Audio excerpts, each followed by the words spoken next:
Welcome, everybody, to the Passion to Profession podcast. Hope you're having a wonderful day. I'm very excited because today we are going to be interviewing Jonny Watson and Yusef Smith from Propane Fitness and Propane Business. Guys, thank you so much for being here. How are you doing? Very good. Thank you for having us on, Dan.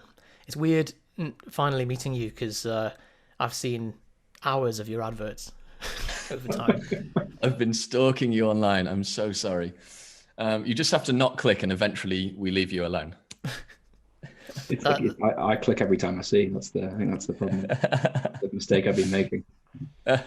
So, guys, to give you some context for anyone who doesn't know propane, Jonny and Yusef started, as I understand, with fitness and have been helping people for over a decade with transformation and improving their physique.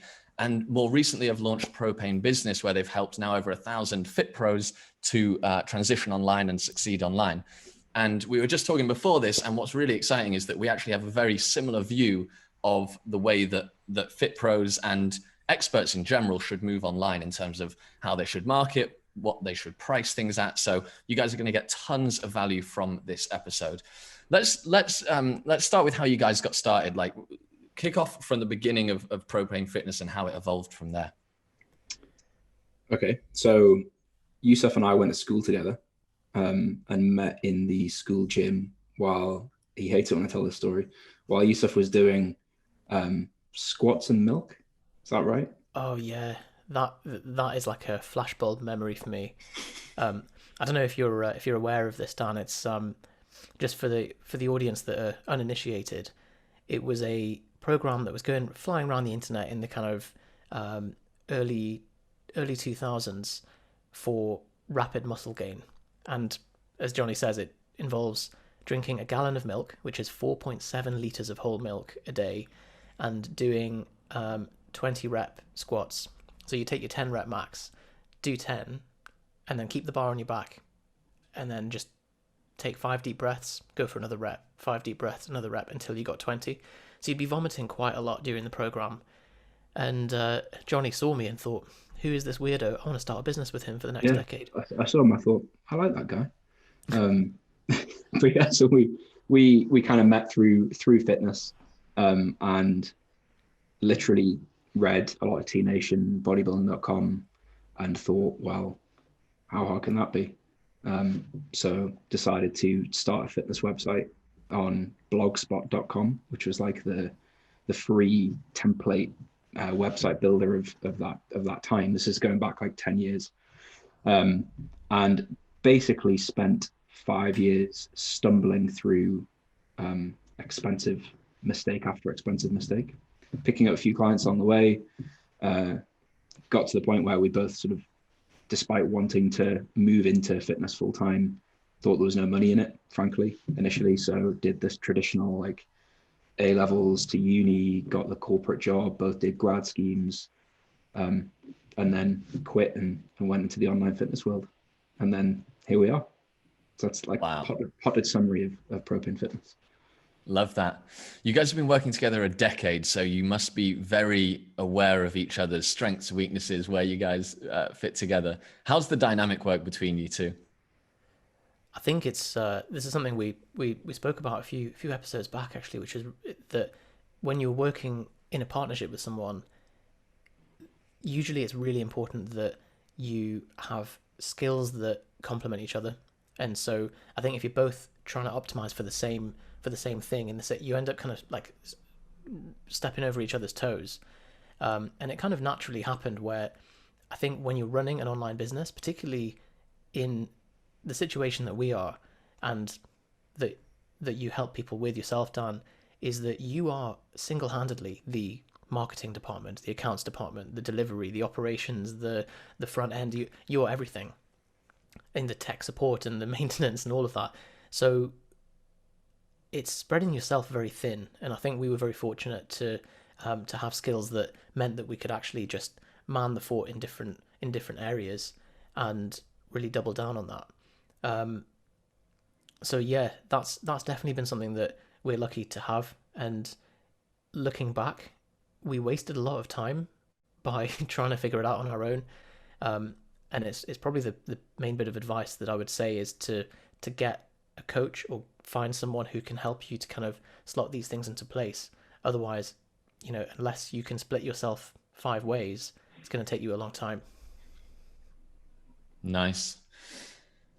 So a lot of our audience are, they want to get into the passion economy. They want to, maybe start a side hustle. Maybe they've got a side hustle and they want to make it their main thing. How long were you guys part-time before you took the plunge?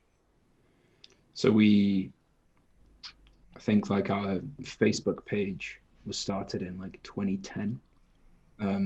And we quit, or like I handed my notice in my, so I worked as an accountant. I handed my notice in the end of 2015. So it was like February the 1st, 2016 was like day one, open laptop. Shit. Don't know whether I can swear. Hopefully I can. Oh yeah, you can. Right. We've got an extensive bleeping department who are going to edit that out. Okay. But not really. I don't know what we do with swearing. I'll find out once this airs. I think that like if you don't have a policy, I think that means that you're an explicit podcast by definition. Yeah, so. That's true. That's true. It means we're legendary, I think. Yeah, you can just say whatever you want. But yeah, so that was so I guess 5-6 years of the side hustle mode. But to be honest, I don't think neither of us thought it was going to be anything really. Like we thought it was going to be like a website, a side project for the majority of that period of time. And I can remember it was actually quite close, quite shortly before we moved into it more seriously, that we had that discussion. I was like, right, we really need to figure this out now. Like if we're going to try and live off this, it can't just be oh, we should post an article this week. Maybe that'll do something. We needed to have a strategy and things like that. Got it. But yeah. Do you think it helped you guys that I think neither of you were ever like in-person trainers, right? You went from corporate to online.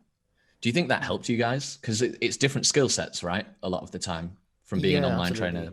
We work with a lot of PTs who like to do both really for their satisfaction. They like to have a few boutique clients that they work in person with so that they can keep their foot on the gym floor, as it were. But I think they all accept that they are different skill sets.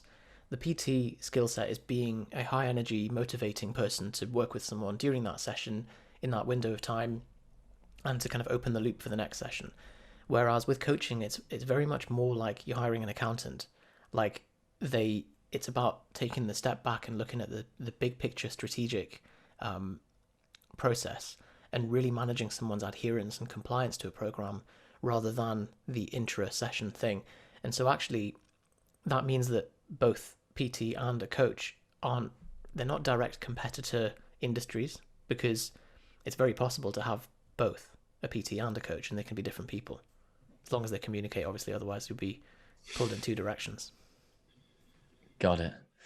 Super interesting. And what was the reason for the transition or rather the addition of Propane business? So we, on our fitness podcast, which has also been going a long time, and the first episodes are very embarrassing and very poorly recorded. They may not even be on the internet anymore. Yusef may have taken them down. But we've had a fitness podcast for a long time. It's kind of one of the things we did that was like, oh, that might work. That might bring in more clients. We should do that.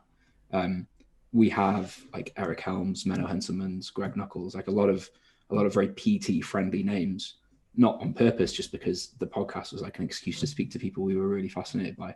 And that brought in a lot of basically interest for the fitness services from PTs. I think like they reach out to Eric Helms. Eric Helms won't coach them. So like, oh, well, Yusef might coach me. So I'll drop those guys a message. So for a while, we had some fitness clients who were doing like the 5 a.m. like wake up, the 10 p.m. finish, saw that we were doing it with like 2,000 Instagram followers full time, struggling to sort of piece those two things together. And so as part of the weekly check-ins with these people, it started out with like, well, we'll do like 20 minutes about business. And it was just it was a mess in terms of how we were able to help them. And that led into this, like, I think the longer you're doing it for, as with anything, like every coach will relate to this, the longer you train yourself, the longer you do something yourself, the more kind of formalized your advice becomes, and you can put it into frameworks and how you explain it. And then the more you answer the same question, you're like, oh, well, this is how I answer that question. And that basically became a program that we now run people through.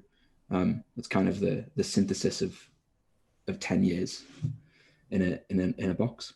So that's how it started, really, just because I guess we poorly marketed the fitness podcast for fitness clients in the early stages. Yeah, well, it's a nice mistake to make. It's led you down a very cool path. And so you talked there about you have like 2,000, or that time you had 2,000 followers and you were doing this full time. You know, a lot of our listeners can relate to that. They might have, a few hundred, few thousand followers, and they see these big celebrities with millions, and they think, oh yeah, I can't really be successful online until I have a huge following. And then they hear about people like you, and they think like, well, hang on a minute, how, right? Let's start with like how you were doing it for yourself, and then I want to move on to the frameworks that you're teaching your clients now. Yeah, that's a good point. I think we started off posting quite haphazardly, and really the initial success that we got was really just because you could post an article about hypertrophy on Google and you'd rank on the first page just because there wasn't much on there, and you'd get organic inquiries from people. But then as the market starts to become more sophisticated, as people start to really hone and create their Instagram pages to give off a certain image, you get to the point where like, and you may have seen like, there's a subreddit called like Instagram Reality, and it's pictures of Instagram influencers from like a behind the scenes perspective, and it looks nothing like the front end that they're putting across. So as a result, you then have to really make a specific effort to put across a certain image, and that's why you see these influencers with very large followings. But one, they're not relatable because everything is very perfectly staged and almost caricatured. But also, these people have optimized for following and for likes. They've not optimized for conversion. So I think it's very easy to look at big profiles of 100,000 followers and 1 million followers and think, wow, they must be doing great. But often they can't convert clients. They've got all the traffic with no ability to convert. And that's why they have to then promote Herbalife and drink, like electrolyte drinks and whatever it is, or slimming tea. So I think it's important to look at your social media and say, it's not about the number. That's kind of a vanity metric. And a lot of people will follow someone that they would have no intention of hiring. They don't see them as a credible authority. They just see them as like an attractive person that they like to look at when they're scrolling through their feed. So my advice would be to switch the focus from trying to jimmy the numbers and trying to get as big a following as you can, and instead focus on building the relationships with the number of people that you have, and make sure to post content that establishes you as a credible authority that gives value.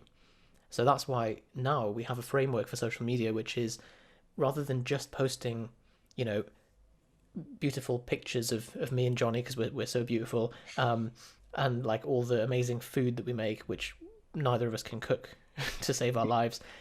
Instead, it's rotating between the main things that you're optimizing for. So yes, you can post the occasional funny meme and nice picture or whatever, that'll get you some likes, but it's not going to do much for converting your following. So that's when you need to give some value in the form of a tip or a Q&A or something like that, and then the occasional call to action, and you rotate between the different categories of content to create this big snowball. I think that, just to add to that, I think the way that we see our Instagram, for example, is like Instagram is a nurture tool, rather than where I think what most people see it as, which is like how I find new people online. And like what Yusuf just said, the path to get 100,000 followers or whatever often is a very different path to putting out your best content. And I think people they're always kind of pulled in two separate directions. So I suppose what we did was just figure out the conversion bit and then like bought the traffic rather than the other way around. So just ran ads basically, not buying followers. I should specify that. Whereas a lot of people kind of get themselves into this position where they're, you know, posting, getting all the hashtags right, getting the captions right. They've got this following, but then nothing, there's no residue there. There's no like clients as a result. Whereas if we're running ads and people are like, these guys are weird. Like, I've never heard of them before. I wonder what they're like on Instagram. And they go on Instagram and we're just as weird on Instagram. Oh, I might opt in for their free calculator, or I might buy their program. Then actually, like, the stuff we post on Instagram, we're not doing it for like the following. We're just doing it, as Yusef says, to like nurture the people who already find you interesting. And you just end up seeing these platforms and seeing all of these mediums in a totally different way, to if you're just always trying to add followers and add engagement to stuff. And I can testify that what you're saying about having millions of followers not necessarily translating into conversion is 100% true. When we started Passion in 2016, we wanted to launch this platform where everyone could, you know, run their passion business and be successful, but we had nothing. We had to start somewhere, right? So what we did is we thought, well, if we can get like 10 or 20 big influencers and we can just build it for them, we can learn the market, we can make some revenue, and then we can really build out this platform and then eventually open it out, right? Which we then opened it out beginning of 2019. And so back then what I was doing is like cold messaging like the biggest influencers I could think of. I was just going from the top down basically, right? And we did end up working with about 20 influencers, the smallest of which maybe had 200,000 followers, all the way up to about 8 million followers, sorry. And yeah, and one of the hardest things was figuring out, is this person with 8 million followers going to make any money? And actually quite often the biggest ones and the smallest ones, the revenue was opposite. So like the small guys are actually making way more money. And it was like impossible to create this scoring model to try and figure out, like I'm a maths guy, right? To try and figure out, I was looking at engagement, countries, I was looking at like everything. But often it's just, as you said, it's the intent of the people. Why are they following this person? It's so crazy, isn't it? And especially, you know, if someone was to ask you, like, what would you prefer? And I do think it's a bit of a choice. Would you prefer to have 1 million people that like your photos but would never buy from you, or would you prefer to have 1,000 people that are ready to buy anything that you produce? It's like, it's kind of a no-brainer. I'd rather be anonymous and rich than famous and broke. Oh yeah. And just as an aside, I can also share, because I spent a lot of time in LA and New York during those times, because I was like schmoozing with all the, and don't get me wrong, there's some absolutely lovely people in there, and there's some happy people in there. It's not one rule that fits everyone, but I can definitely tell you that what you see on camera in terms of self-esteem, in terms of happiness, like all of that stuff is not what you see on Instagram. And so to aspire to it because they look so beautiful and so happy is, you know, as we probably all know deep down, is a fool's errand. Yeah, it's a bit of a I don't think it's intentional. I don't think these platforms are like these evil, like, fat cats with cigars that are kind of manipulating the puppet strings of society. But it's kind of a unintended consequence that following and likes and everything has created a kind of weird form of social currency that people then set their personal sense of value and self-esteem, they peg it to what the numbers are. And I don't think that's good for anyone's mental health, particularly like we're kind of the generation where like we went through our formative years without it mostly, but teenagers, thankfully, like young girls and stuff now coming through that, and just that's all they know. I think we're going to see an increase in rates of anxiety, suicide, all of that stuff over the next decade. Right. Cheery. Yeah. and you know what though, but you talked about 1,000 true fans, and there's a great blog article with that name. Maybe you guys have read it. And the idea is, if you can have 1,000 people who are willing to pay $100 per year, or £100 per year, 1,000 times 100 is you make 100 grand a year, right? And then Lee Jin came out with another article, and I interviewed her on this podcast about 100 true fans who are willing to pay 1,000 per year, right? Which is like 85 a month approximately. And that's actually, even before I read that article, that's almost exactly what we teach our clients. Like, you only need 100 customers, charge them about 85 a month or 100 a month or whatever. And then that's 100 grand a year, right? You don't need a huge following or whatever. And I think you guys teach something similar. Yeah. So I guess we scale it back even a step further. So like my issue with 100, this, you know, from an accountancy perspective, my issue with 100 grand a year, like in the UK, you're passing the VAT threshold. Like there's more complexity that comes with that. And also like 100 customers, even in the best managed structure, is still like, you know, if you imagine 100 people sat in a room, like it's a reasonable body of people.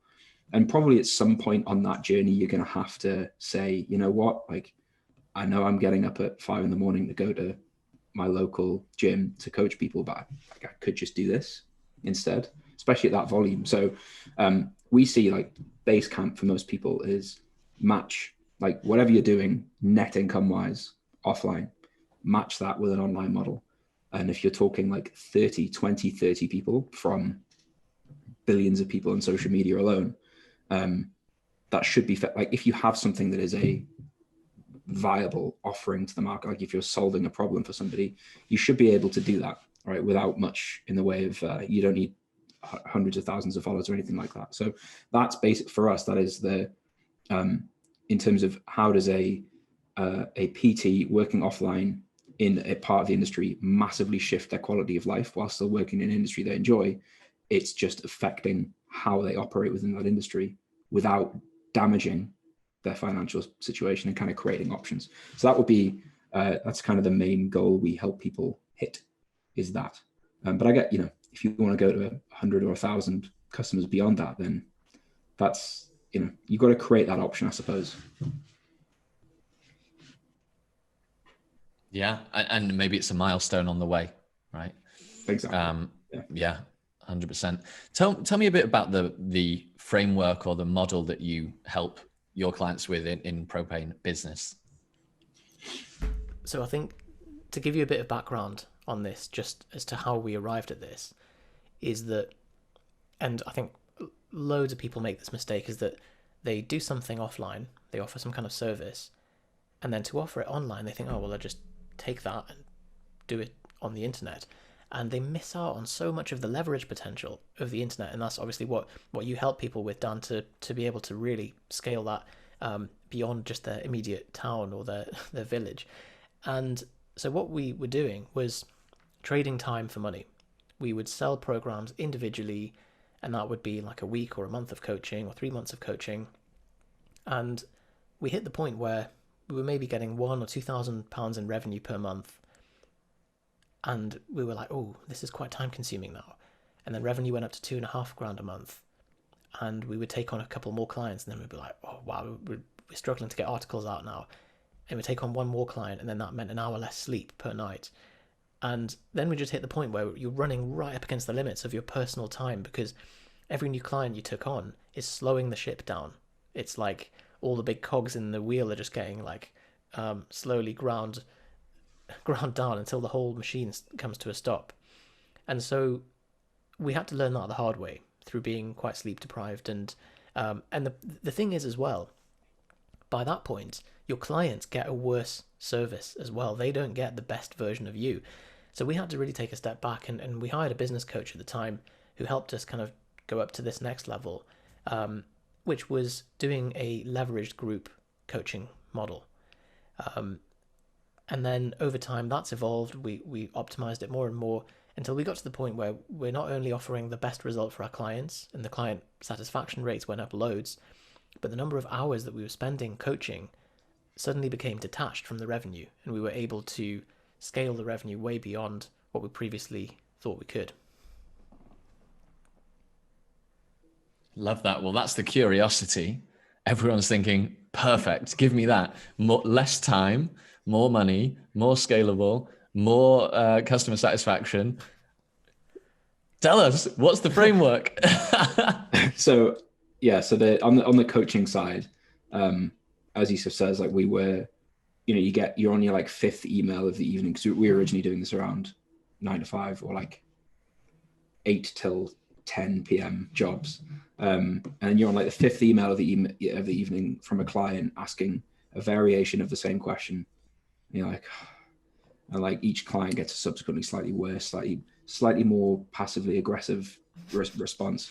And so we're just like, right, we're just going to make versions of that reply, or we're just going to make versions of, because another pain is like a new client buys, and that's always the worst bit, like the setup, the first email, preparing the documents, and like the first week of sort of working with someone. So we started just standardizing bits of it. So we standardized the first week. So a lot of it was automated. We standardized answers. And then you realize, like, actually, I think I've got the secret answers here, but actually it's just it's just a structure, that like a way we arrange information. So basically what we arrived at with kind of, as you said, like working with coaches, taking bits from various sources and working with various people, essentially a course or a process that clients go through with our help when they need it. So when somebody asks a question, it's not, well, I need to write the answer from scratch. So, well, that's the third week. That's what we cover. If you've got any questions after you've watched our best version of the explanation of that, then you can let us know, rather than, oh, well, when Yusef gets back at 10 p.m., he'll write you an email with, whatever energy he has left to answer the question. So that's like how we do the coaching side of things.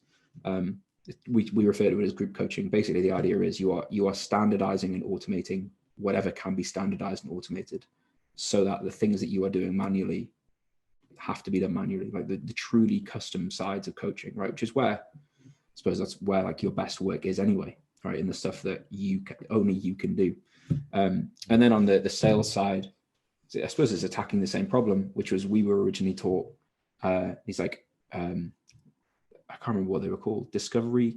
I can't remember what they were taught to us, like what they were called, but it's basically sales calls for fitness.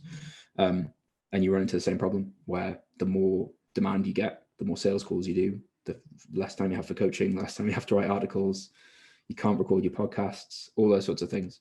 And so we now recommend a 14-day challenge, or basically a 14-day free period to try and do the selling in that window, which our view is that is more matched to like the modern world than getting on for a business to consumer relationship. To get on the phone with somebody is very ancient, right? Like not very many consumers buy.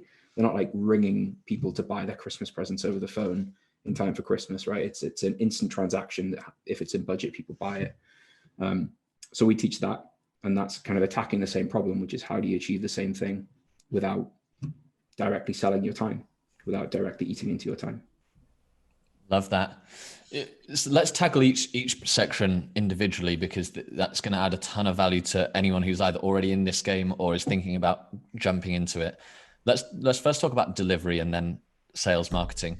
On the delivery side, is it a cohort-based group coaching? Everyone starts on the same day, or is it evergreen? People join at any time?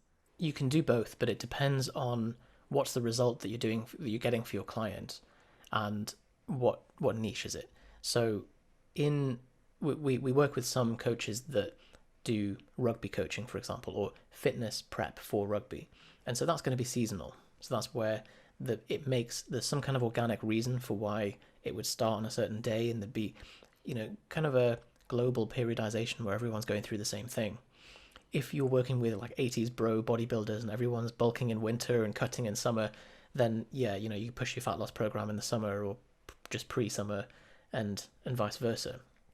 But otherwise, you can set it up so that as people go through the program, they are drip fed the appropriate thing, and so they're on their own level of the schedule, but they're in the community group for support.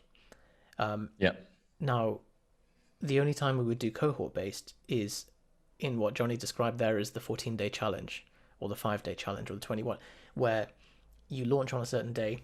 We advise people on the first of the month so that they can all begin at the same time, and then when you have a bunch of sales, you can kind of have this window of time where there's either a discount available, or you can do your kind of selling, and then you have time personally to prep for your following one. Got it. And you guys, I know we stalk you on social media, but we haven't met before today, and maybe you don't know a lot about Passion. So there's zero offense taken. I don't believe that you're pushing Passion as the platform, but who are you? I'm very curious, right? Who are you suggesting that people use for the content delivery? So we take a very like minimal, which is probably not what you want to hear, to be honest. I want to hear the truth. I want to hear the truth. I'm curious in the market. That's all. So the way we kind of approach apps and software is certainly to begin with. We don't want to like, especially if we're advising a PT to do this, we don't want to like load them up with recurring fees or software monthly fees. Yeah. So totally. We recommend to begin with free solutions as much as possible. And then Yusef basically has a mind palace of software recommendations that he gives that are sort of changing depending on what we are finding to work best and ways that we found to solve specific problems. But generally, like we would recommend some kind of course software. So I think at the moment it would be Podia, Yusef. That would be kind of Podia is pretty good. Yeah, it is. Yeah, it is. And then for this, like the sales side, or like a landing page side, or building static pages, it's either like WordPress with some kind of add-on plugin, or something like ClickFunnels to sort of just remove all of the complexity. But really, I think we view it as any sort of fixed recurring is an aspect of risk, I suppose, in a fitness business, especially if you are like, I am paying this fixed recurring fee, and then when I stop, my business in there disappears until I start paying it again. Sorry, go on, Yusef. So there's two key principles there that Jonny kind of mentioned. One of them is you kind of own the right to get software as your business warrants it. I think a lot of people will go out and just blurt on loads of new software and camera kit and everything just because they feel like they're making progress with it. Whereas if you treat it the other way around and you say, like, how can I really run up against the limits of what I'm using currently, just Google Docs and Dropbox or whatever, until I'm like, right, I identify the problems here in my processes, and that's going to give you actually a leaner process overall in the long run, because then you've identified where are the bottlenecks and you've been able to automate them like a sniper, and it keeps your costs low as well. The other principle is, again, as Jonny said, that you want to own your infrastructure as much as possible, and the more you're renting other people's software, the more you're at the mercy of them. And that doesn't just go for delivery software, it goes for owning an audience on Instagram, or on Facebook or whatever. Like, we had 20,000 likes on followers on Facebook, like there was that great cull of Facebook, and suddenly our posts were going from 150, 200 likes per post to like 2 or 3 likes per post, like almost overnight. And this is just the game, you're at the mercy of these platforms. So I think owning your own platform as much as possible is great. And hopefully I've teed you up there, Dan, ready for the no need to pitch. No need to at all. And we actually recommend very similar, like we have clients who are doing 6 figures, and I still tell them, like, don't get ClickFunnels yet. And that's only $100 a month, right? I actually 100% agree that you need to earn your way into a platform. I also believe that this thing about, like, you need to own your audience is like one of the most important things about sustainability, and like the biggest risk in any personal brand is that they run it on a platform, they don't control the algorithm. And here comes the passion pitch. You own your data, right? But it was so important to us, because if you run something on like Udemy, like an online course, like marketplace, you can have, my co-founder Matthias has got 50,000 students, but he doesn't have any of their customer data, so he can't do anything with that. Oh, scary. Yeah. So that's awesome. I was obviously very curious, because we're in the same world, and let's talk about customer acquisition, right? You've got a personal trainer who comes to you guys and says, well, they won't say it because you don't believe in sales calls. So instead, they are thinking, I want to launch online. Where do you suggest they actually get customers from? Do you push them into? Do you suggest, hey, paid marketing is good? Do you say build a following, or cultivate your following? And I know you talked about the 14-day challenge there, you run that sort of automated, and then you have like an upsell at the end of that. Like, once you've got value from this, here's the deal. It's a monthly recurring thing. How does that work? So I suppose the first thing we do with everybody we work with is, well, the goal is to get away from organic marketing as quickly as possible. So most people, I should say, like, we do use, I mean, I suppose it's a sales call, right? We do calls for the business side of things. One of the reasons we don't agree with calls for the fitness side, I think it's a symptom of lots of different things. And we can talk, like, price is a separate thing, right? But most people who are a fitness client, like, they're a fitness client, you can help them. They're not in one of 1,000 different situations. Whereas someone trying to start a business, obviously a business could be anything. So we do chat to people before we work with them on the business side, because there are people we can't and don't work with. But to answer your question, the goal is to get away from organic. Most people have done organic to death. So, like, they've been posting on Instagram for a long time and not really seen the results with it. So we basically use their organic following, like, one last time, one last hurrah, to get validation of something that will allow us to use paid traffic. Do you agree with that? I imagine for those who are listening and not watching this, I am on the video here just clapping, just like slowly applauding on mute. Yeah. But yes, 100%. I'm like 100% agree.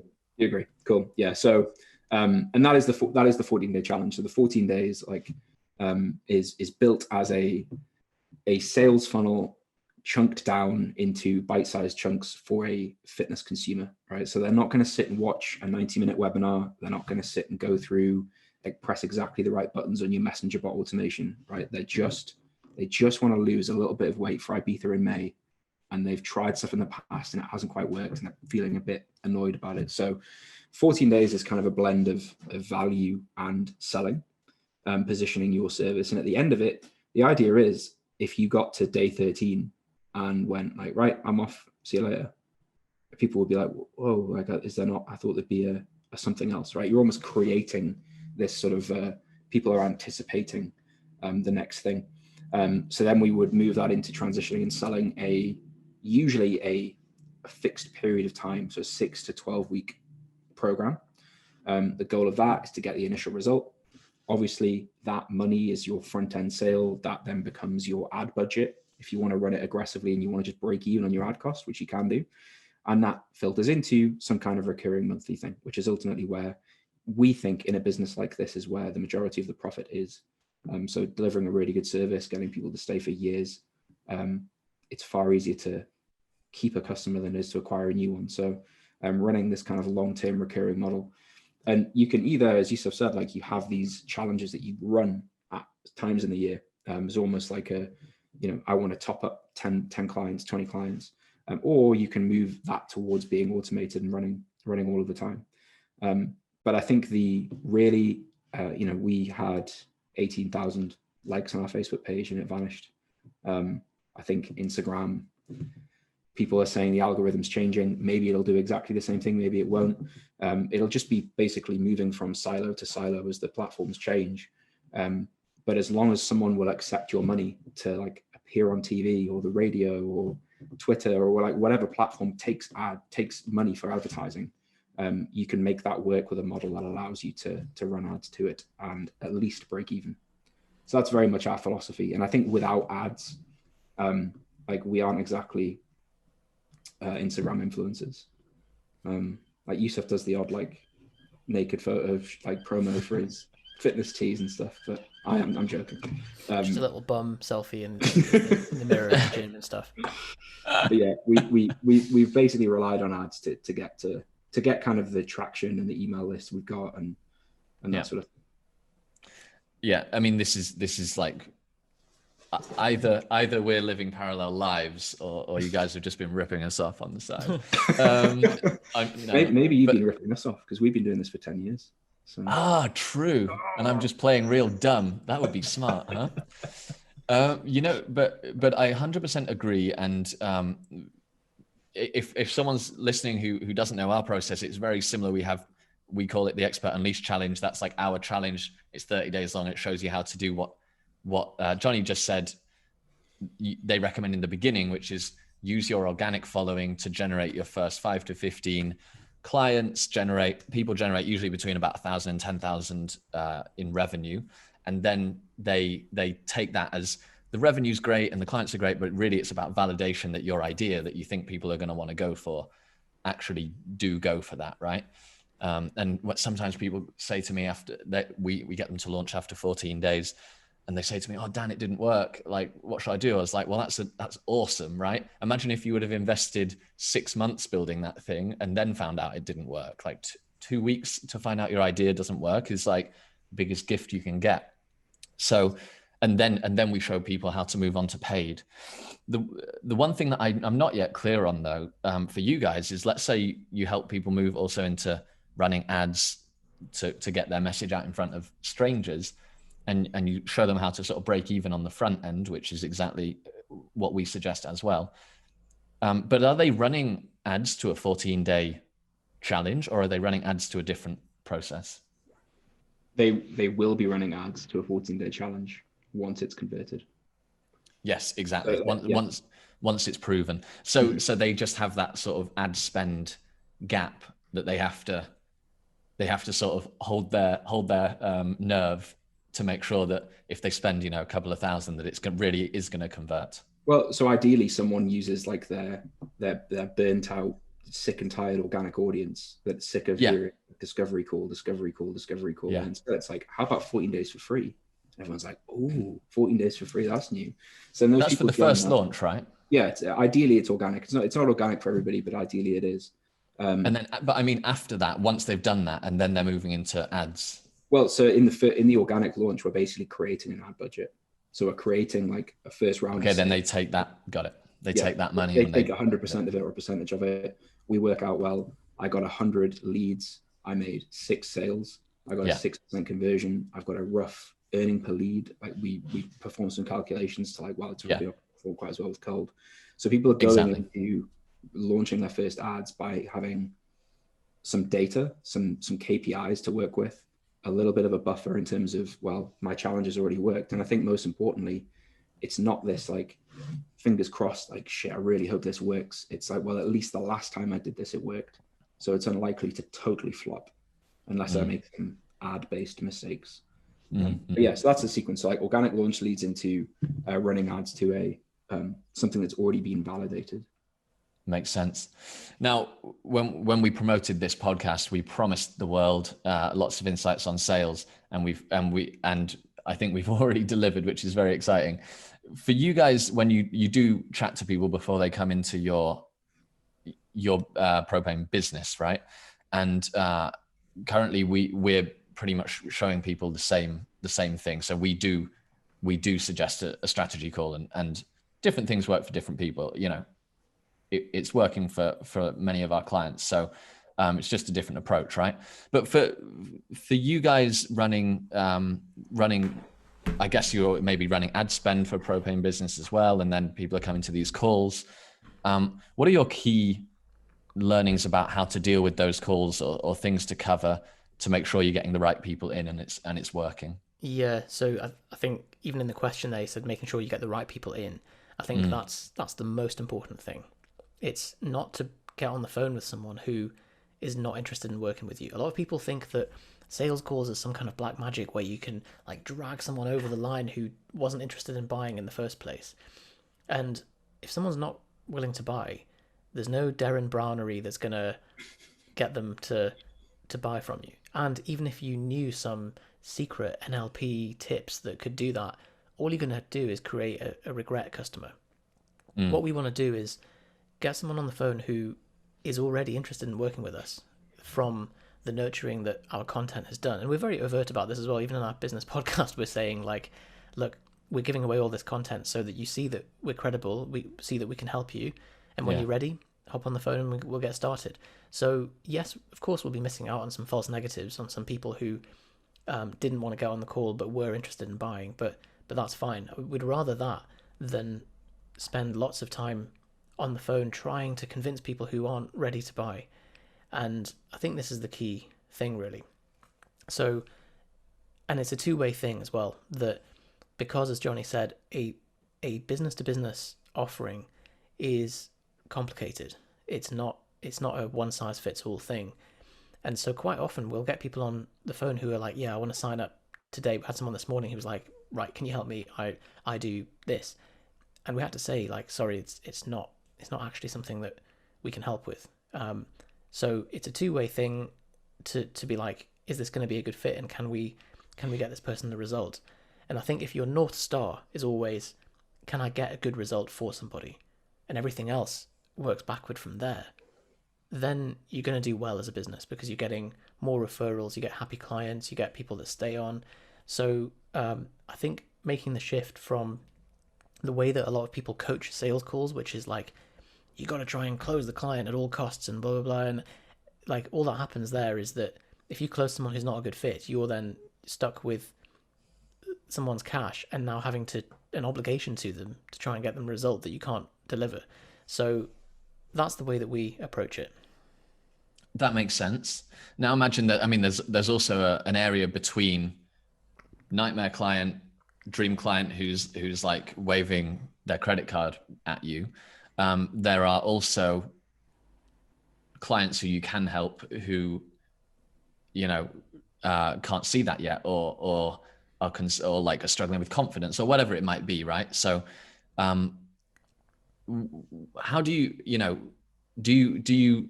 just say, well, look, come when you're ready, or do you still employ some of those techniques that people talk about on sales calls? No, as you said, we just say, let's just arrange another call when you're ready. We're never going to try and push someone over the line. I don't think that's good business practice. I don't think it's ethically the right thing to do. And we did work with a coach years ago. This was for fitness, who did advise this kind of thing. And I'm not going to say who he was, but he, like, I think he was a bit of a psychopath. And actually, like, the way that he approached these sales calls was like, it was a really emotionally manipulative sales script. And he was bragging about the fact that he got a single mother to remortgage her house so that she could sign up for his, a couple of grand fat loss program and stuff. And it just didn't sit well with us. So, looking back, like, there are people that teach that method, and I'm sure you can squeeze out a bit more cash up front from the market if you go for the really aggressive approach. But we want to be in business for the next 10 years, not just the next 6 months. So I think that last point is the main thing, which is that, like, if you've marketed correctly to somebody and they are clear by the time they get on the phone, like, what you do and how it's going to work, and they are in the market for this, and they give you like an objection, right? Or like, I need to speak to my partner, or I haven't got, blah, blah, blah, whatever the reason is, I'm going on holiday, I'll get back to you when I get paid at the end of the month.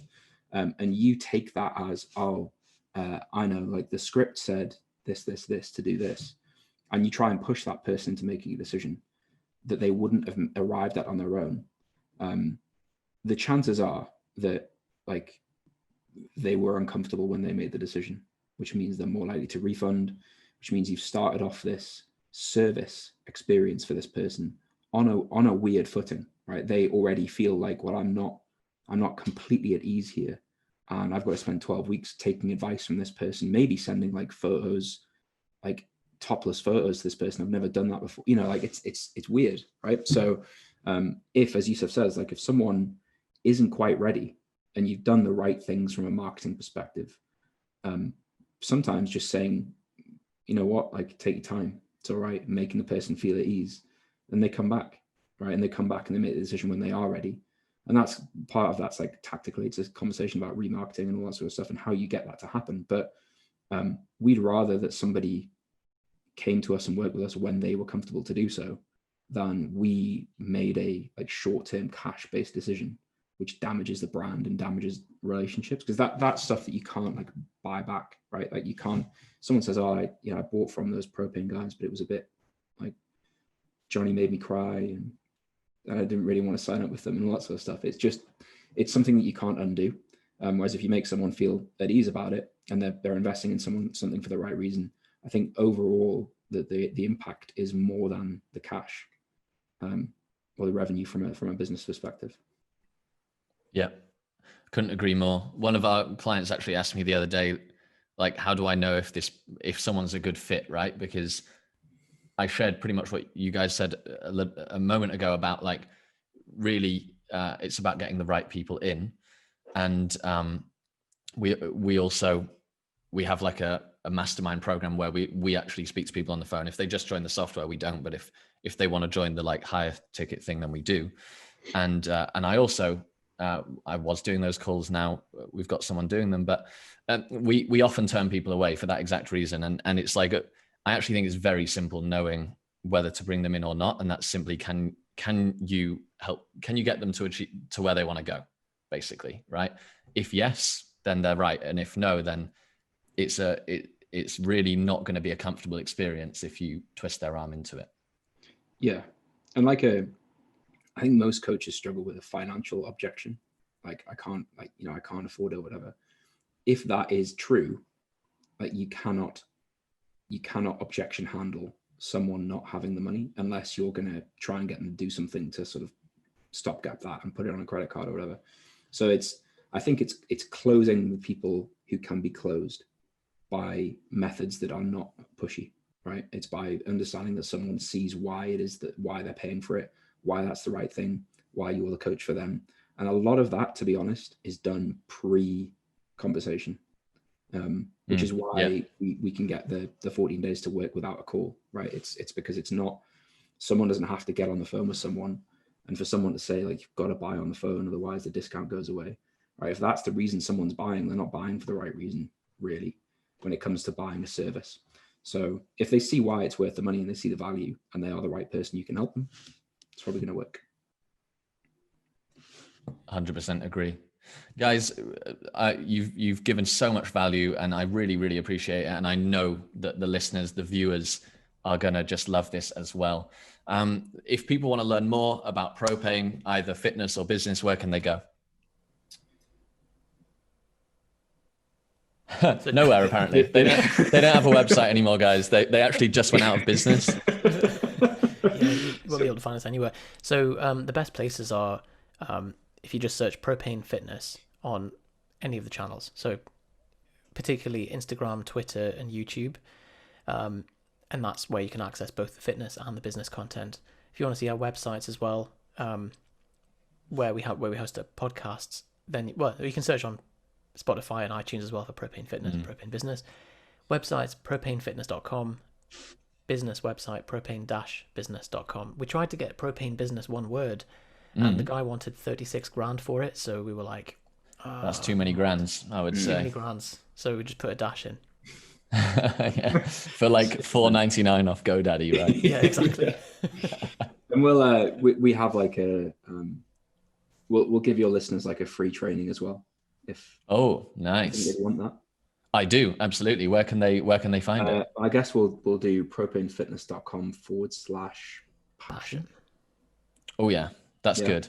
So that all that is basically the formal. So Yusef said, like, we're quite open about here's all the information.